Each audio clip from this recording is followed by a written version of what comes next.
Hello and namaste. Welcome to Image News. I'm Gaurav Gurung. Let's begin with the headlines. Opposition front led by unified Maoists in mindset of launching agitation decide to hold talks with ambassadors. CIAA seeks academic certificates from teachers in Palpa. 41 apprehensive teachers submit resignations.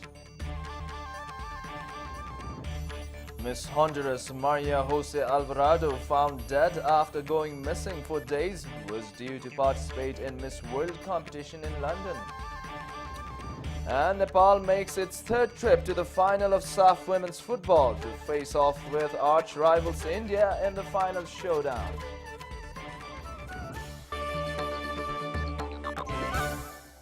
The news in detail. The 22-party front led by the main opposition, Unified CPN Maoist, has accused ruling parties Nepali Congress and CPN UML of obstructing the constitution writing process and thereby declared to launch an agitation.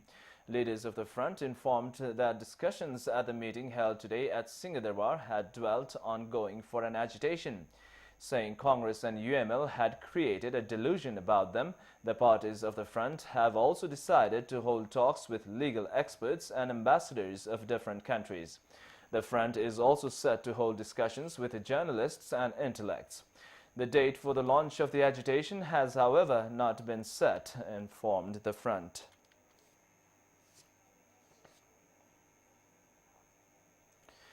CPN-UML General Secretary Ishwar Pokhrel has said a new constitution would be endorsed within the stipulated deadline of January 22, be it by adopting a process if consensus is not forged on the contentious issues of the constitution. Speaking at a press gathering organized by Press Chautari in Biratnagar today, Leader Pokhrel said his party would not backtrack from the mandate signed by the people. He opined that given the Constitutional Political Dialogue and Consensus Committee does not forward the proposal of the ruling parties to the Constituent Assembly, the Constitution would be promulgated by endorsing the proposal from the CA itself. Pokhrel alleged that the unified CPN Maoist, by extending time in the name of forging agreement, was not willing to make the Constitution. Secretary of CPN Maoist Netra Bikram Chand has challenged the party leadership to take action against him and his supporters. Organizing a press conference in the capital today, he said the threat given by the leaders who claim of embracing a two-line struggle as the party's life for a mere case of having a different view was absurd. Chand also accused party chairman Mohan Baidya and General Secretary Ram Bahadur Thapa of trying to assemble party members with different concepts and make the party a company of a few people.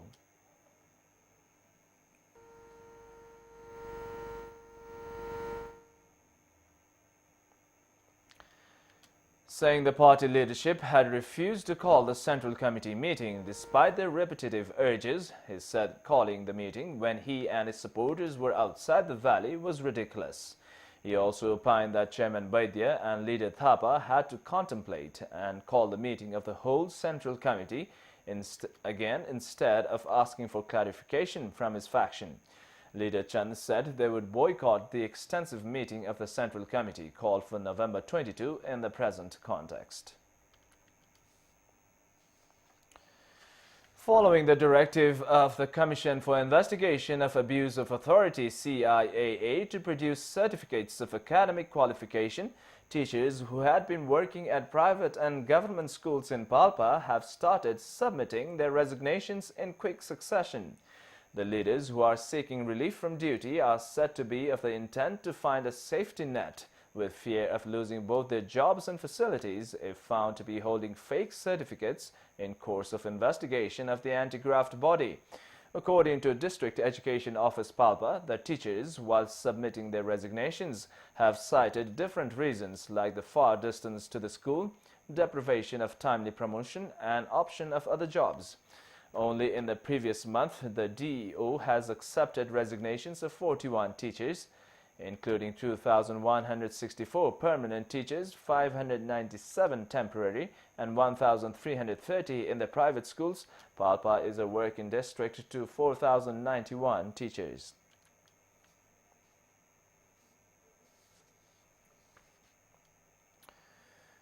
Funeral rites of President of Nepali Congress Bake Arun Koirala was performed at Pashupati earlier today. Prime Minister Sushil Koirala's brother Arun passed away during treatment in New Delhi, India.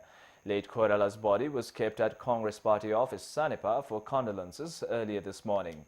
PM Koirala paid his last respect by covering his brother's body with the party's flag. Congress leaders, cadres, relatives and leaders of various political parties had reached Congress Party office to express their condolences. Leader Arun, who was suffering from pneumonia for more than a month, passed away at Medanta Hospital in New Delhi.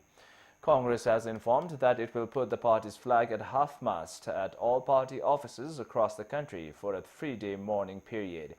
It will also keep a condolence book for 13 days and conduct a condolence ceremony on the 13th day of Leader Arun's demise.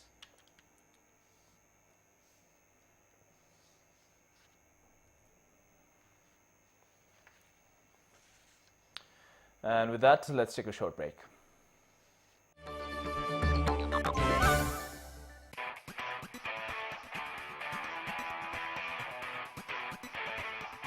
Do you want to be a VJ? Cinema Channel is looking for you. That's right. We are hunting for VJs. If you think you have it in you, Then prove it to us. Application forms are available now at Image Complex, Pani Pokhari. Stay connected for more information.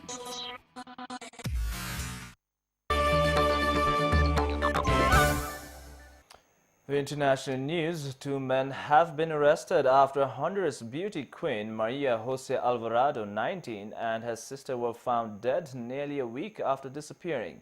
Miss Alvarado and her sister Sofia Trinidad, 23, vanished on Thursday after being seen leaving a party near the northern city of Santa Barbara.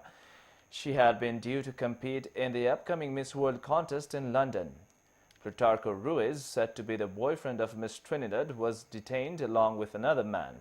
The 2 women's bodies were found in a village near the River Guagua, near the National Bureau of Criminal Investigation chief said. The 2 women were last seen alive in a car without a license plate as they left a birthday party on 13 November. According to a UN report, Honduras has the world's highest homicide rate, with 90.4 people murdered per 100,000 of the population. And now the business news.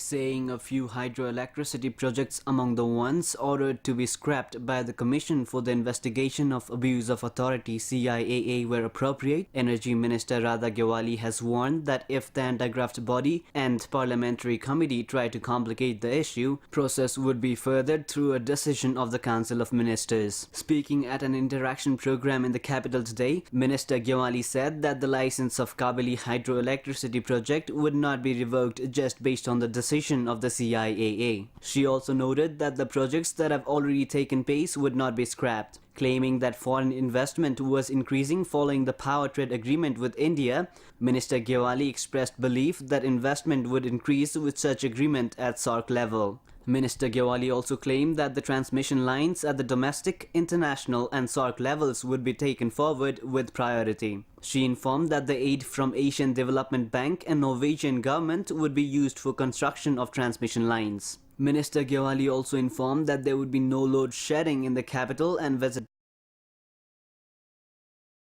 Janakpur, Lumbini, Muktinath and Dhulikil during the period of the 18th SAARC summit.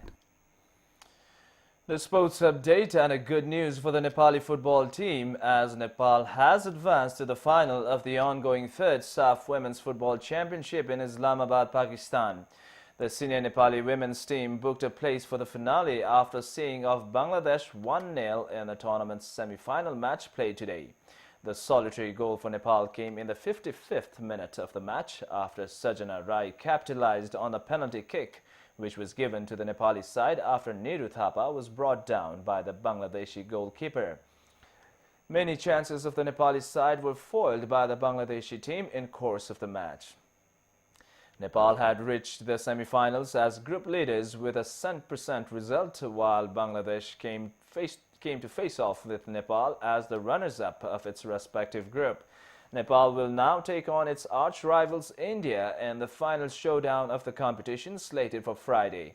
In the other semi-final clash of the day, defending champions India humbled Sri Lanka at the scoreline of 5-0.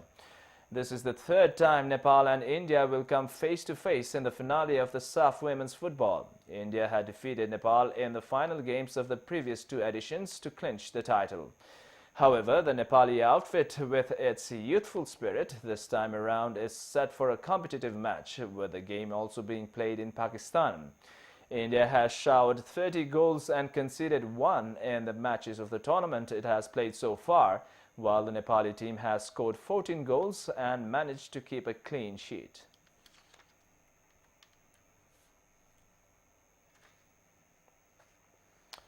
And before we leave, the headlines once more. Opposition front led by unified Maoist in mindset of launching agitation decide to hold talks with ambassadors. CIAA seeks academic certificates from teachers in Palpa. 41 apprehensive teachers submit resignations. Miss Honduras Maria Jose Alvarado, found dead after going missing for days, was due to participate in Miss World competition in London. And Nepal makes its third trip to the final of SAF Women's Football to face off with arch rivals India in the final showdown. And that's all for this edition of Image News. You can also read, listen and view our news at our website imagecover.com. Thanks for staying with us. Good night.